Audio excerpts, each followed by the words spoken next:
নমস্কার। আজকে আমরা তুলা রাশির বিষয় নিয়ে কথা বলবো। তুলা রাশির মানুষটা আসলে কেমন ধরনের হয়? তুলা রাশির মানুষদের মধ্যে কি, কি গুণ দেখতে পাওয়া যায়? কি, কি অবগুণ দেখতে পাওয়া যায়? এই সমস্ত বিষয়টাকে নিয়ে আলোচনা করব। এছাড়াও আলোচনা করব তুলা রাশির কত বছর বয়সে ভাগ্যের উন্নতি ঘটে। আপনি যদি একজন তুলা রাশির ব্যক্তি হয়ে থাকেন, মানুষ হয়ে থাকেন, তাহলে পরে অবশ্যই আজকের অনুষ্ঠানটি আপনার জন্য খুব গুরুত্বপূর্ণ। অবশ্যই আমরা অনুষ্ঠানে চলে আসবো। অনুষ্ঠানে আসার পূর্বে প্রত্যেকবার যে কথাটি বলেই থাকি, আপনারা অবশ্যই আমার চ্যানেলটিকে সাবস্ক্রাইব করে বেল আইকনটা ক্লিক করে দেবেন। এটাই আপনাদের কাছে আমার রিকোয়েস্ট। তুলা রাশি শুক্র প্রভাবিত একটি রাশি, মহারাশির ৭ম রাশি কিন্তু এই তুলা রাশি।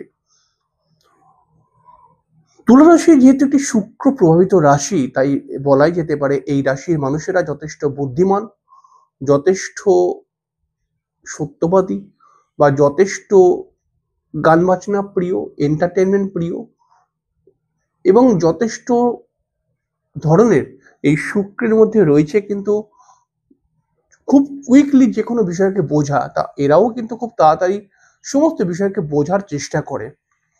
দেখুন, তুলা রাশির মানুষদের মধ্যে কিন্তু রয়েছে যে একটা সুন্দর ব্যবহার, এবং এরা কিন্তু সবসময় নিজের কথাবার্তা, নিজের ব্যবহার এমন ধরনের করার চেষ্টা করে যাতে সামনের লোকটা এদেরকে ভালো বলে বা এদেরকে পছন্দ করে। এরা তুলা রাশির মানুষরা কিন্তু সাধারণভাবে অন্যায়কে খুব একটা পছন্দ করে না। এরা কিন্তু দেখা যায় যে অন্যায় দেখলে এরা রেগে যায় অথবা প্রতিবাদ করেই ফেলে। তুলা রাশির মানুষ যারা হয় তারা কিন্তু গান বাজনা প্রিয়। অনেক সময় তুলা রাশির মানুষরা নাচের সঙ্গেও এদের অনেক সময় কানেক্ট দেখতে পাওয়া যায়।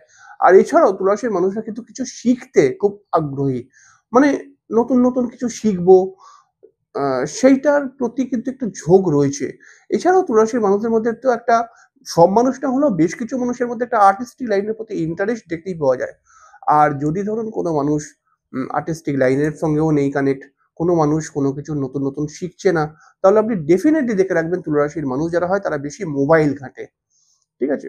মোবাইল ঘেঁটে বিভিন্ন কিছু দেখে বা ওই মনটা করে রাখে আরকি। তুলা রাশির মানুষরা কিন্তু সাধারণভাবে খুব চঞ্চল মাইন্ডের হয়ে থাকে, এবং এরা কিন্তু একটি কাজ করতে, করতে আরেকটি কাজের কথা চিন্তা করা এবং আরেকটি কাজকে নিয়ে ভাবনা করা, আ এইগুলো কিন্তু তুলা রাশির মধ্যে দেখতেই পাওয়া যায়। তুলা রাশির মানুষরা নিজের কথার মাধ্যমে সামনের মানুষটার মন জয় করে এবং সামনের মানুষটার কাছ থেকে কিন্তু কোনো বড় সাহায্য পেয়েও যায়, অনেক সময় দেখতে পাওয়া যায়। তুলা রাশির মানুষরা একটু কিন্তু শৌখিন। এদের কিন্তু একটুখানি ভালো করে বাঁচা, একটু সুন্দর, সুন্দর জামাকাপড় পরা, একটা ভালো গাড়ি, একটা ভালো বাড়ি, এরকম শখ কিন্তু এদের মধ্যে রয়েইছে। তুলা রাশির মানুষরা যারা হয় তারা কিন্তু অত্যন্ত ভালো মনের মানুষ হয়ে থাকে। তবে নিজের পরিবারকে নিয়ে এরা কিন্তু একটা প্রবলেমের মধ্যে থাকে অনেক সময়। আর কিছু, কিছু সময় এই তুলা রাশির মানুষদের মধ্যে কিন্তু শত্রুতার সমস্যা চলে আসে। অর্থাৎ খুব আশেপাশের লোকরা এদের সঙ্গে শত্রুতাও করে অনেক সময়। তুলা রাশির মানুষ যারা হয়, সেটা ছেলে হোক বা মেয়ে হোক, মেয়েরা বিশেষ করে প্রফেশনাল জায়গাটা কিন্তু মেয়েদের ক্ষেত্রেও খুব বেশি দেখতে পাওয়া যায়। মানে ১২টি রাশির মধ্যে সবথেকে প্রফেশনাল যে মেয়েদেরকে দেখতে পাওয়া যায়, এটা তুলা রাশির মধ্যেই দেখতে পাওয়া যায়। তুলা আর কন্যার মধ্যে। তুলা রাশির মানুষ যারা হয় তারা কিন্তু একটু ঘুরতে ফিরতে ভালোবাসে এবং এদের মনটা খুব সরল। অল্প আঘাতেই এরা কিন্তু দুঃখ পেয়ে যায়। খুব দুর্বল হয়ে যায় এদের মনটা। এবং এরা খুব সুন্দরভাবে নিজের কথাকে উম পরিবর্তনও অনেক সময় করে দেয়। মানে এটা একটা কেমন ধরনের গুণ? নিজের কথার উপরে স্থির থাকে না অনেক সময়। এটা অনেক সময়, সব তুলা রাশি না হলেও বেশ কিছু তুলা রাশির মানুষদের মধ্যে দেখতে পাওয়া যায়, যারা নিজের কথার উপরেই স্থির থাকতে আ স্থির থাকতে পারে না। এর ফলে সামনের লোকটা কিন্তু একটু কনফিউজড হয়ে যায় যে আগে একটা কথা বলল, এখন আরেকটা কথা বলছে। এইগুলোকে নিয়ে কনফিউজড হয়ে যায়। তুলা রাশির মানুষদের মধ্যে কি, কি অবগুণ দেখতে পাওয়া যায়? তাহলে সেটাকে যদি আমি বলি, তাহলে পরে তুলা রাশির মানুষদের মধ্যে কিন্তু আ কম বয়সে তুলা রাশির মানুষরা কিন্তু একটু চঞ্চল প্রকৃতির হয়, স্থির মেন্টালিটি নয়, এবং সঠিকভাবে স্থির মেন্টালিটি নয় বলে পড়াশোনা করতে পারছে না, পড়াশোনার বই নিয়ে বসছে, অন্য কিছু চিন্তা করছে, এরকম প্রবলেম চলেই আসে। তুলা রাশির মানুষরা কিন্তু খুব সুন্দর কথা বলতে পারে, কিন্তু মাঝে মধ্যে তুলা রাশির মানুষরা কিন্তু রেগে গিয়ে একটু উল্টোপাল্টা কথাবার্তা বলে দেয়। মুখ থেকে একটু উল্টোপাল্টা কথাবার্তা বেরিয়েই আসে এদের। তুলা রাশির মানুষরা কিন্তু অন্যায়কে একদম পছন্দ করে না বললাম, কিন্তু কিছু কিছু তুলা রাশির মানুষরা কিন্তু দেখতে পাওয়া যায় যে এরা অন্যায় করছে এবং এদের সামনে কেউ অন্যায় করছে বা এরাই হয়তো অন্যায় করছে, এদের সামনেও যদি কেউ অন্যায় করে তবুও কিছু বলছে না, এরকমও পয়েন্ট কিন্তু কিছু কিছু সময় দেখতে পাওয়া যায়। এরা এদের শখটা অনেক বড় বড় শখ তো এরা রাখে, তো এর ফলে কিন্তু বেশ কিছু পয়সা কড়ি খরচা করে ফেলে এবং সেভিংস বারবার ভেঙে যায়। অনেক সময় তুলা রাশির মানুষরা বলে যে দাদা আমি যতবার ভাবি কি পয়সা জমাবো ততবারই জমাতে পারি না, কিছু না কিছু কারণে ভেঙে যায় পয়সাটা। অল্প বয়সে এরা কিন্তু প্রেমে পড়ে যায় অনেক সময় এবং প্রেমে পড়ে এরা কিন্তু ডিস্টার্ব হয়ে পড়ে এবং প্রেম থেকে এদের কিন্তু একটা সমস্যা অনেক সময় আসে।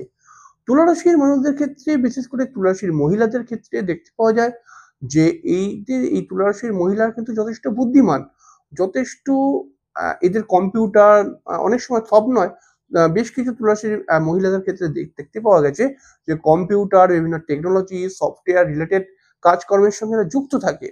কিন্তু তুলা রাশির মানুষরা কিন্তু খুব ভালো অ্যাডভাইজার হয়, অন্যকে খুব সুন্দর পরামর্শ দিতে পারে, কিন্তু নিজেই বেশ কিছু সময় সঠিক অ্যাডভাইস পালন করে না বা নিজের জন্য কিন্তু নিজে সবসময় সঠিক মানে খুব বুঝে শুনে এগোতে পারে না, বেশ কিছু ভুল করে ফেলে।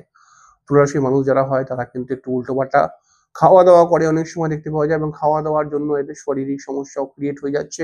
সুগারের প্রবলেম তুলা রাশির মানুষদের মধ্যে কিন্তু খুব কুইকলি আসতে পারে, এই বিষয়টা কিন্তু ওয়াকিবহল হতে হবে। তুলা রাশির মানুষ যারা হয় তারা কিন্তু খুব তাড়াতাড়ি ইমোশনাল মানে বলা যেতে পারে খুব তাড়াতাড়ি দুঃখ পেয়ে যায়, তবে এরা কিন্তু দুঃখ যেমন পেয়ে যায় এরা কিন্তু অন্যকে অনেক সময় দুঃখ দিয়ে দিতে পারে। তো তুলা রাশির মানুষরা কিন্তু এরকম ধরনের হয়, নিজেও যেমন দুঃখ পায় তেমন কিন্তু অন্যকেও এমন ঝেড়ে দিল কথার মাধ্যমে যে অন্যের মনটাকেও দুঃখ করে দিল, এরকম ব্যাপার কিন্তু দেখতে পাওয়া যায়।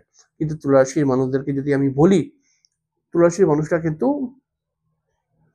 কম বয়সে একরকম, আর মোটামুটি 30 বছরের পর থেকে তুলা রাশি একদম অন্যরকম হয়ে যায়।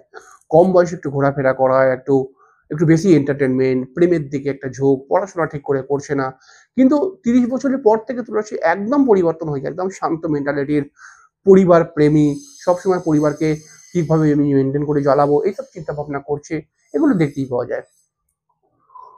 তুলা রাশির কত বছর বয়সে ভাগ্যের উন্নতি ঘটে যদি এই কথাটাকে নিয়ে আলোচনা করি, তাহলে দেখুন আমি যতটুকু দেখেছি তুলা রাশির ক্ষেত্রে 26 বছর, 28 বছর, 31 বছর, সরি 28 বছর, 30 বছর, 26, 28, 30 এই বছর বয়সে অর্থাৎ তুলা রাশির 26, 28 বা 30 বছর বয়সে এদের ভাগ্যের মধ্যে একটি কিন্তু আমূল পরিবর্তন ঘটে। এদের কিন্তু প্রফেশনাল জায়গাটা এই বয়সের মধ্যে উন্নতি ঘটার সম্ভাবনা তৈরি হয়ে যায়। 26, 28 বা 30 বছর বয়সে তুলা রাশির জীবনে এমন কিছু ঘটনা ঘটে যেটা জীবনকেই পরিবর্তন করে দিয়ে চলে যায় এবং এদের এই বয়সগুলোর মধ্যে এদের ভাগ্য উন্নতি করার যে ধাপ, সেই ধাপটাও কিন্তু শুরু হয়ে যায়। অর্থাৎ এই সময় তুলা রাশির মানুষরা নিজেকে উন্নতি করার জন্য চেষ্টা করে, যেহেতু এই বয়সটা এদের ভাগ্য উন্নতি ঘটায়, তাহলে এই বয়সটা যদি চেষ্টা করে খুব কুইকলি এদের ভাগ্যের উন্নতি হয়ে যাবে। আর যদি ধরুন 26, 28, 30 বছর বয়সে এদের ভাগ্যের উন্নতি ঘটেনি, তাহলে 31 বছর বয়সে ডেফিনেটলি ঘটে, ভাগ্যের উন্নতি হবেই হবে। তবে একটা কথা খেয়াল রাখতে হবে, আপনার ধরুন 31 বছর বয়স হয়ে গেছে তবুও ভাগ্যের উন্নতি ঘটছে না, তাহলে তো কিছু প্রবলেম আছেই। তো আপনি কিন্তু অবশ্যই ভালো কোনো অ্যাস্ট্রোলজারকে দেখিয়ে নিজের জন্মছকটাকে আর কি দেখিয়ে সঠিক গ্রহ প্রতিকার করে নেবেন, তাহলে পারে কিন্তু আপনিও খুব তাড়াতাড়ি 4-5 মাসের মধ্যেই নিজের ভাগ্যের অবশ্যই উন্নতি ঘটাতে পারবেন। এবং একটু বুঝে আপনাকে চলতে হবে, কারণ আপনি কিন্তু কিছু শত্রুতার কবলে পড়ে যান। আপনি আপনাকে কিন্তু খুব মানে আপনি যাকে ভালো মনে করেন সেই আপনাকে ঠকাতে পারে কিন্তু, এবং আপনি কিন্তু সর্বদা মাথায় রাখবেন আপনার বন্ধু বান্ধবের দ্বারা আপনি কিন্তু ক্ষতিগ্রস্ত হতে পারেন। আপনি তুলা রাশির একজন ছেলে হতে পারেন বা মেয়ে হতে পারেন, আপনি খুব বন্ধু বান্ধব করছেন, বন্ধু বান্ধবকে খুব ভালোবাসছেন, অবশ্যই খুব ভালো কথা, সবাই বন্ধু বান্ধবকেই ভালোবাসে, কিন্তু আপনার বন্ধু বান্ধবের মধ্যে কেউ আপনার ক্ষতি করে দিতে পারে, এটাও কিন্তু মাথায় রাখবেন, নইলে পারে কিন্তু সমস্যা আসতে পারে। যাই হোক, আমার এই বক্তব্যগুলো অবশ্যই কি আমি যে বক্তব্যগুলো বললাম কতটা আপনার জীবনের সঙ্গে ম্যাচ করছে, কতটা মিল আসছে, অবশ্যই কিন্তু কমেন্টসে লিখে জানাবেন এবং চ্যানেলটিকে সাবস্ক্রাইব করে বেল আইকনটা ক্লিক করে দেবেন। পরের দিনকে আরেকটি নতুন অনুষ্ঠান নিয়ে চলে আসবো। ততক্ষণের জন্য নমস্কার। অনেক অনেক অনেক ভালো থাকবেন। শুভরাত্রি।